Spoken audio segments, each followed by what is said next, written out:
अध्यक्ष महोदय, बऱ्याच प्रयत्नानंतर आपण ही संधी दिली, परंतु एक माझी तक्रार बी खंत बी आहे.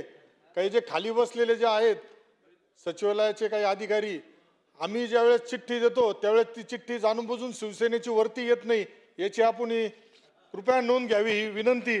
आणि एक महत्त्वाच्या औचित्याच्या विषयावर मी आपलं माध्यमातून सरकारचं लक्ष वेधू इच्छितो.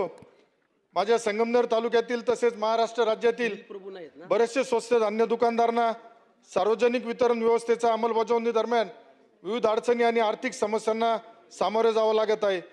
या समस्यांमुळे वितरण व्यवस्था प्रभावित होऊन दुकानदारावर अन्याय होत आहे. त्यामुळं अध्यक्ष महोदय, धान्य दुकानदारांना धान्य वितरणावेळी वाहनाची टिपी व परमिटची प्रत दिली जात नाही. त्यामुळे धान्य प्राप्तीचा पुरावा उपलब्ध राहत नाही, तो सरकारने उपलब्ध करून द्यावा अशी मागणी करतो. तसेच थेट धान्य योजनेत रिकामे बारदान वजा करून पूर्ण वजनाचे धान्य सक्षम वजन करून देण्यात यावे. अध्यक्ष महोदय, कोविड कालावधीमध्ये राज्यातील मे 2021 ते नोव्हेंबर 22 मध्ये धान्य दुकानदारांनी रोखीने चलनाद्वारे भरलेल्या धान्याचे शासनाच्या आदेशानुसार मोफत वितरण केले गेले. मात्र त्या रकमेची परतफेड अद्याप झालेली नाही, ती दुकानदारांना त्वरित मिळून द्यावी. अध्यक्ष महोदय, कोविड-19 काळात वितरित करण्यात आलेल्या धान्याचे मार्जिन कॅरी फॉरवर्ड कारणास्तव अनेक दुकानदारांना मिळालेले नाही. प्रलंबित मार्जिन तत्काळ अदा करण्यात यावे.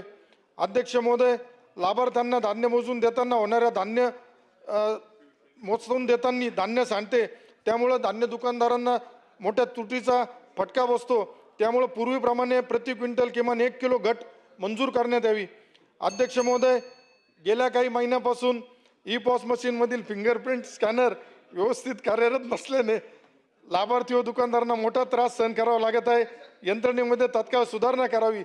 अध्यक्ष महोदय, शेवटचंच आता प्राधिकार पात्र नूतनीकरणाच्या प्रक्रियेत फूड लायसन्सची सक्ती रद्द करण्यात यावी. तसेच संस्था व बचत गटांकडून बँक स्टेटमेंट व लेखापरीक्षण अहवाल सादर होत असल्याने नोंदणी कार्यालयाच्या स्वतंत्र दाखल्याची अट शिथिल करण्यात यावी.